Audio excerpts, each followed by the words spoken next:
All right, Sanjeev Srivastava. Sanjeev, अब आपकी बारी है। संजीव, 4 जून को क्या होने वाला 4 जून को क्या होने वाला है संजीव?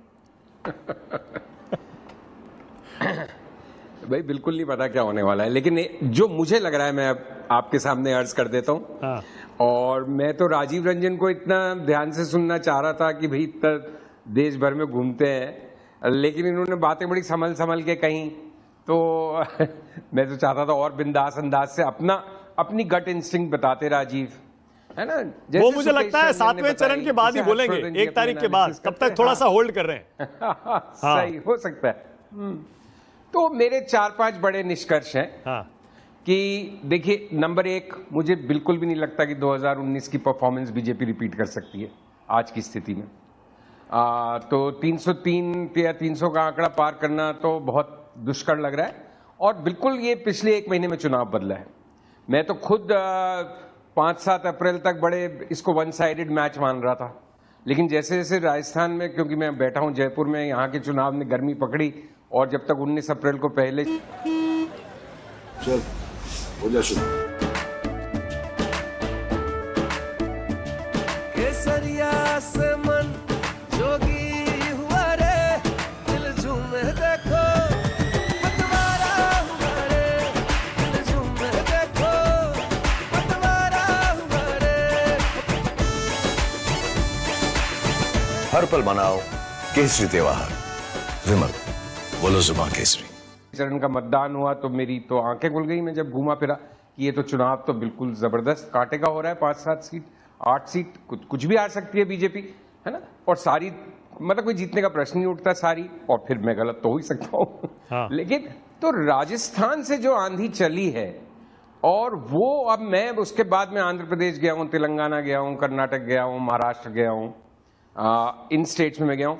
तो एक तो बात यह है कि जैसे ही आप शहर से बाहर निकलते हैं, आपको ये बीजेपी की हवा थोड़ी कम होती हुई दिखती है, निकलती हुई दिखती है। शहर में क्या है, एक मध्यम वर्गीय और एक जो शहरी तबका है, उसके दिमाग पे बीजेपी काफी अभी भी उसका जोर है। और कई सारे जो मुद्दे हैं बीजेपी के, और प्राइम मिनिस्टर की लोकप्रियता तो शहर में भी है, गांव में भी है।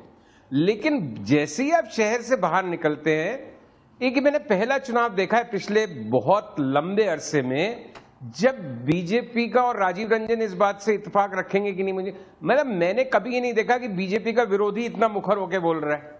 मैं तो हमेशा बीजेपी के पक्षधरों को ही मुखर सुनता आ रहा हूं, चाहे जब उनकी 2 सीट आती थी, चाहे 90 आती थी। मतलब एक बीजेपी का जो वॉलंटियर होता है, सपोर्टर होता है, बड़ा वोकल होता है।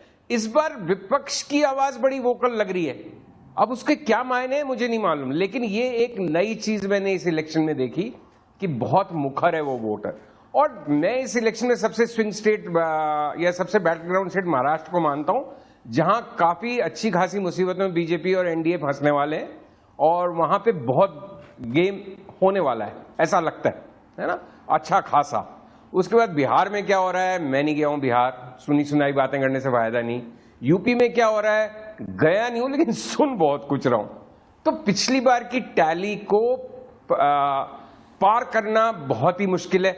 सिर्फ डिबेट वहां पे ये है कि उसको मेंटेन कर पाते हैं, और अगर उसके नीचे जाते हैं तो 5 नीचे जाते हैं या 8 नीचे जाते हैं, उस पर चर्चाएं चल रही हैं। जितने लोगों से बात होती है, जो तथा मतलब रिलेटिवली जिनको मैं ऑब्जेक्टिव मानता हूं। उसके अलावा सीटें, प्रॉब्लम ये है कि भाई 303 के आगे जाना है तो आपकी सीटें बढ़ कहां रही हैं। मुझे तो नहीं लगता तमिलनाडु में कुछ आ रहा है, केरल में कुछ आ रहा है, पश्चिम बंगाल में कोई बड़ी ऐसी बढ़ोतरी हो रही है। तो जब सब जगह ही कम हो रही है, राजस्थान में कितनी कम हो रही है, क्या गुजरात में भी 1-2 सीट हार सकती है, क्या एमपी में भी 1-2 और हार सकते हैं, कर्नाटक में डेफिनेटली कम होनी। तो मेरे ख्याल मुझे वो गणित समझ में नहीं आ रही जिसके अनुसार लोग जोड़ जोड़ के ज्यादा बताते हैं।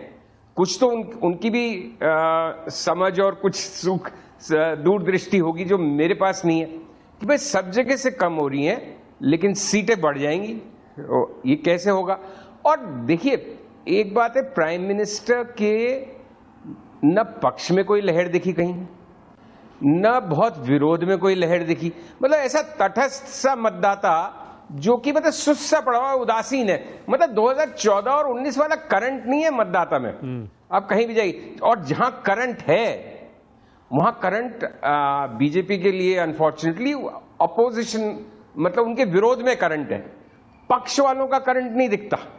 पक्ष वाले चाहे इस वजह से कि भाई जीते हुए हैं, हम तो जीते हुए हैं, 400 आ रही हैं, 350 आ रही हैं, 4.25, इसलिए तो थोड़ा सुस्त आराम से बैठे हैं अपने पांव पसार के, या जो भी बात। तो ये बातें जस्ट क्विकली मैं समराइज करूं, एक तो पक्ष में लहर नहीं है, विरोध में भी लहर नहीं है, उदासीन है, स्थानीय मुद्दे हावी हैं, जैसे सुकेश रंजन ने कहा, बहुत जगह सांसदों से नाराजगी है, पीएम चाहे मोदी को चाहे, विरोधी पक्ष मुखर है, और जैसे जैसे आप शहर से बाहर निकलते हैं विरोधी पक्ष और मुखर होता जाता है, और बहुत सारी सोशल इंजीनियरिंग ऐसी हो रही है इस इलेक्शन में जो शायद बीजेपी को दिक्कत में डाल सकती है। तो मुझे 2019 के आंकड़े को मैच करना बहुत मुश्किल लगता है, उससे नीचे जाती है, कितनी नीचे जाती है, ये तो अभी भी सिंगल लार्जेस्ट पार्टी बहुत बड़े डिस्टेंस के साथ बीजेपी रहने वाली है, ठीक है, लेकिन वो सिंगल लार्जेस्ट 250 के साथ रहने वाली है कि 280 के साथ रहने वाली है, मुझे कोई आइडिया नहीं है, ना मैं इस बारे में अंदाजा लगा सकता हूँ। ठीक है, ओके। अब रशीद किदवई, उसके बाद हर्षवर्धन त्रिपाठी मुझे पता है बोलने को बेताब है, क्योंकि हर्षवर्धन जी ने जो कहा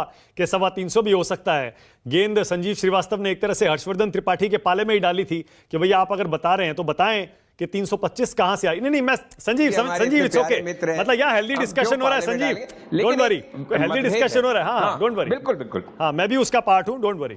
तो एक असेसमेंट दे दें खुलकर। नहीं, मैंने आपको खुल के असेसमेंट दिया, उससे ज्यादा बारीक असेसमेंट मैं कैसे दूं? मैं कह रहा हूं कि 272 के सबसे ज्यादा इर्द गिर्द पार्टी बीजेपी नजर आती है, मुझे 300 के आसपास पहुंचती हुई नहीं लगती। अब 272 के अंदर वो 280 भी ला सकते हैं, 260 भी ला सकते हैं, तो अब उससे ज्यादा माइक्रो कैसे आप किसी भी तरह से कौन सा ऐसा तंत्र या यंत्र या दूरबीन ला के कैसे समझे मानक, वो तो असंभव है। और ये भी आकलन है घूम घूम के, अब हो सकता है हम गलत जगह गए हो, कहीं और कुछ और हो रहा हो, तो जहां जहां मैं गया हूं उसके बेसिस पे मेरा ये असेसमेंट है कि लड़ाई 300, 350, 400 की नहीं है, लड़ाई 272 की चल रही है। Okay all